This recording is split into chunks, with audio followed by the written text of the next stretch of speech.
수염이 있는 사진하고 수염을 깎은 사진을 보니까 그 깎은 사진을 보니까 옛날에 그 찬란했던 자기의 영광 때 그렇게 의기양양했던 사람이 권세가 떨어지고 이제 쫓기니까 얼마나 초라한지 몰라요.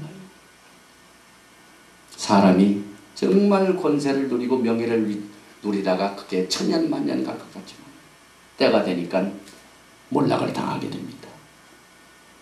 그때 당시 로마가 찬란한 문명 가운데서 그렇게 도덕적으로 타락하실 때에 사도 바울이 가가지고 이것은 하나님의 뜻이요 명령이다. 이것은 꼭 행해야 된다. 믿음으로 그냥 믿고 생각하는 것이 아니라 이것은 내 생활 가운데서 꼭 해내야 된다. 곧 음란을 버리고 거룩함을 이루라 라는 메시지가 가니까 무슨 인기가 있습니까? 또 어떤 사람은 그런 게 있나?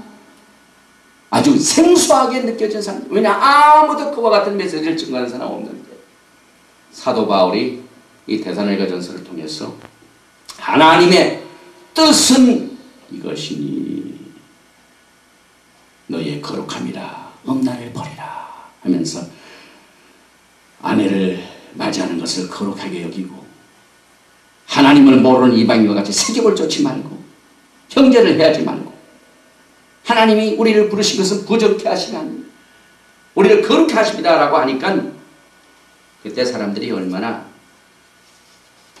이것을 받아들이는지 거부감이 생겼을 겁니다. 그런데 오늘 여러분과 저는요, 왜 하나님께서 이 거룩함을 명령으로 주셨는가 하는 이유를 알아야 합니다.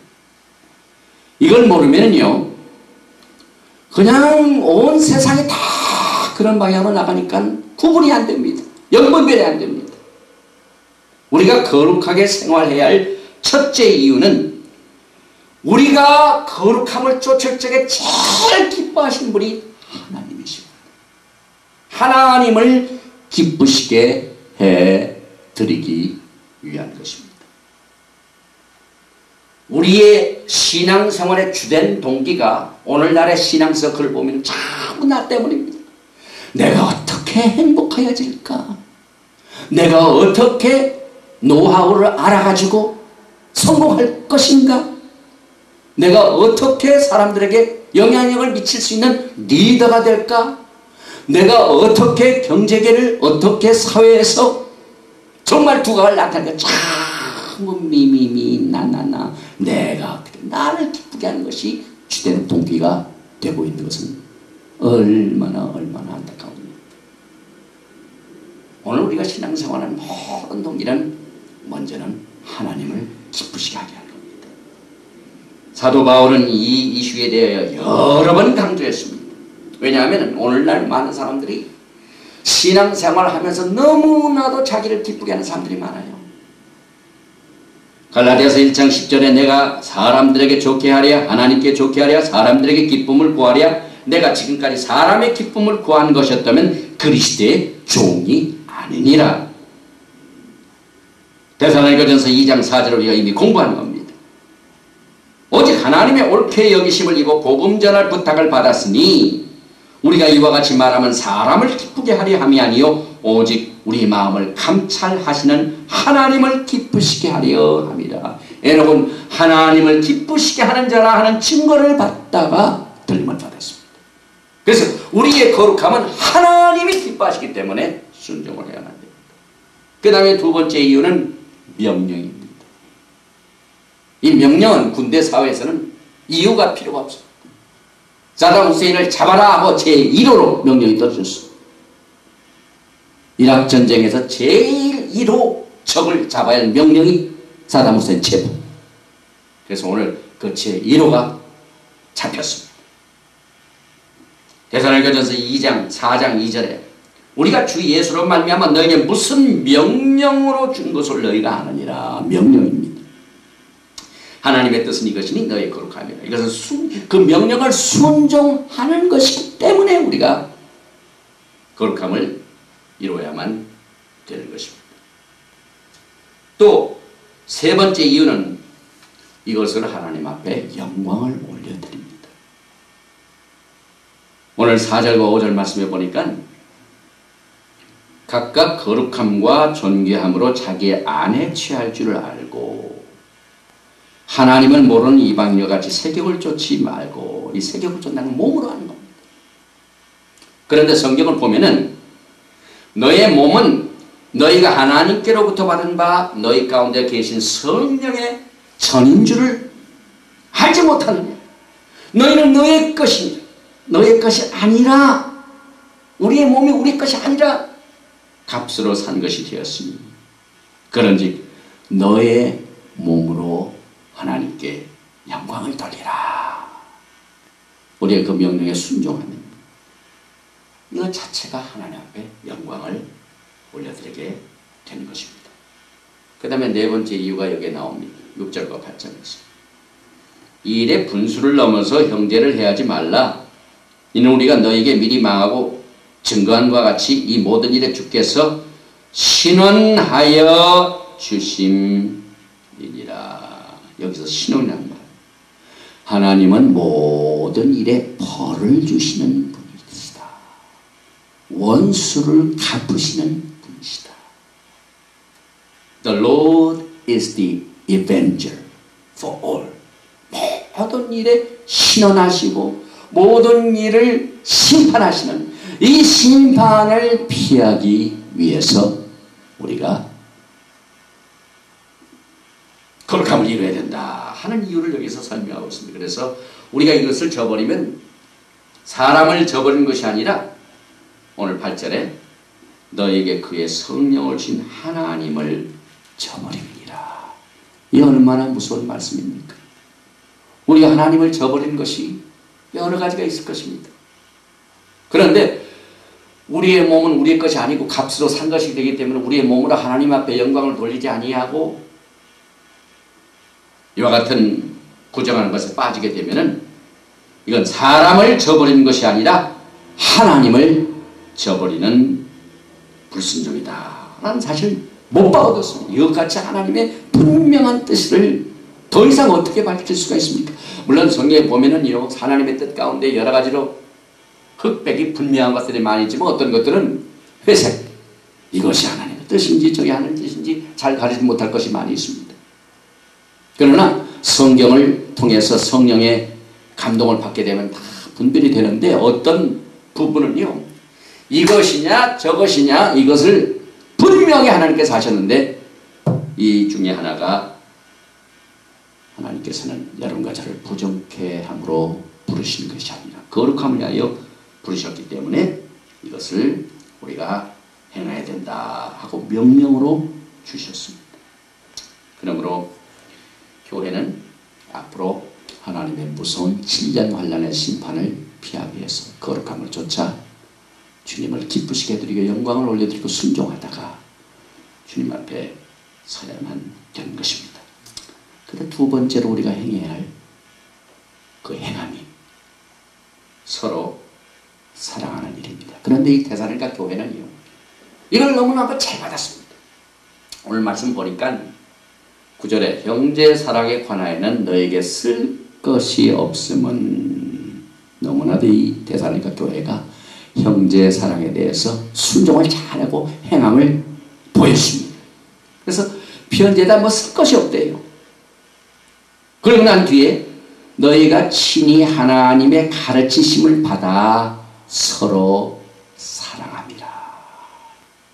너희가 온 마게도냐 모든 형제를 대하여 과연 이것을 행하도다. 여기 행함이 나오죠. 형제들아 권하노니 더 많이 하고 거룩함도 더 힘써야 되고 서로 사랑함도 더 많이 하라. 굉장히 이걸 강조하고 있습니다. 여러분, 하나님께서는 그의 성품이 거룩하기 때문에 우리가 주님을 본받게 하여 거룩함을 이루어야 되는데, 또 하나님의 성품은 사랑이십니다. 우리가 찬송 부를 적에 하나님의 성품은 사랑과 희락이라. 우리가 서로 사랑하자. 아까 우리가 98장 찬송 부르지 않습니까? 우리가 거룩한 생활을 하면서 서로 사랑하는 것은 아주 자연스럽고 비교적 쉽습니다. 그런데 부정한 생활을 하면서 사랑을 한다는 게 얼마나 힘들지 모릅니다. 그래서 사도 바울은 이것이 하나님의 가르침이고 너희들은 이 가르침을 잘 받아서 서로 사랑하는 것이 쓸 것이 없지만 그러나 더 많이 해야 된다 하는 사실을 여기서 강조하고 있습니다. 그리고 맨 마지막 세 번째로 힘써야 할 일이 있습니다. 순종해야 할 일이 있습니다. 행해야 할 일이 있습니다. 이것이 우리가 궁핍하지 않도록 열심히 손으로 일하기를 힘쓰라. 이렇게 말씀하고 있습니다. 11절 이하에 보니까 또 너에게 명한 것 같이 또 명령입니다. 오늘 여기에 나오는 이 세 가지 명령은요, 휴거의 영광을 기다린 자들에게 아주 특정하게 이것이 하나님의 뜻이니까, 이것은 하나님의 명령이기 때문에 반드시 행해야 된다 하고 못을 박아놓은 말씀인 것입니다. 뭘 명하셨습니까? 종용하여 자기 일을 하고 너의 손으로 일하기를 힘쓰라. 이는 외인을 대해 단정히 행하고 또한 아무 궁핍함이 없게 하려 함이라. 오늘 우리는 휴거의 영광을 기다리는 교회들이 이와 같은 하나님의 명령에 첫째는 잘 모르고 하나님의 분명한 뜻을 알지 못하고, 두 번째는 기상천외에 자기 계시를 받아가지고 자기 멋대로 휴거의 영광을 기다리는 자들이 항상 하는 일 중에 하나가 주님 기다린다고 직장도 그만두고 뭣도 다 정리하고 저 남쪽 대한민국 남쪽 북한군이 와더라도 맨 늦게 도착하는 곳으로 피하여 숨어있는, 직업도 포기하고 일도 안 하고는 일 중에 하나가 바로 그겁니다. 오늘 하나님께서는 분명히 여기서 말씀하신 내가 명하노니, 명한다고 했습니다. 또 한 가지 주님께서 꼭 우리가 행해야 할 겁니다. 그러니까 자기 일을 하고 너의 손으로 일하기를 힘쓰라. 그러면 왜 하나님께서 아이 영광을 기다리는 교회가 참 조용하게 적당하게 생활하면서 휴거만 기다릴 것이 왜 이렇게 일하라고 강조하시는가? 세상에 나가서 일하면은 악들하고 서로 부딪혀가지고 거룩함이 이런 것도 힘들고 서로 사는 것도 힘든데 왜 이것을 강조하실까요? 거기에는 두 가지 이유가 있습니다. 우리가 이 이유를 알면은 영광의 날을 준비하면서 열심히 자기 손으로 일할 수 있는 분명한 뜻을 깨닫게 됩니다. 첫째는 믿지 않는 사람들에게 단정히 행하기 위한 겁니다. 여기서 단정히 행한다는 것은 본을 끼치는 겁니다. 질서를 지키는 일입니다. 모든 것을 무리가 없이 한 겁니다. 그러니까 이제 직업을 다 때려치고 그만두면 제일 먼저 반응이 믿지 않는 외인입니다. 외인들이 그 사람들 이상하다. 모든 걸 다 때려치고 왜 저럴까? 그래서 그와 같은 외인들을 믿게 하기 위해서는 자기 손으로 열심히 손으로 일해라. 첫째 이유입니다. 그 다음에 두 번째 이유는 우리가 궁핍하지 않도록 모든 것이 넉넉하여 남을 도와주고 사랑하고 복음 전하고 하는 이와 같은 이유 때문에 오늘 우리 주님께서 너희들이 궁핍하지 않게 하려는 목적 때문에 자기 일을 하고 자기 손으로 열심히 일을 행함으로 영광을 기다리라. 이렇게 말씀하셨습니다. 예수님은요, 영적인 일을 가르칠 적에 언제나 재물과 비교를 하셨습니다. 누가복음 16장 10절에 지극히 작은 것에 충성된 자는 큰 것에도 충성되고 지극히 작은 것에 불의한 자는 큰 것에도 불의한다.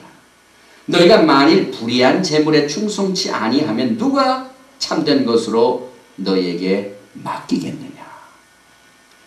너희가 만일 남의 것에 충성치 아니하면 누가 너희 것을 너희에게 주겠느냐. 집 하인이 두 주인을 섬길 수 없나니 혹 이를 미워하고 저를 사랑하거나 혹 이를 중히 여기고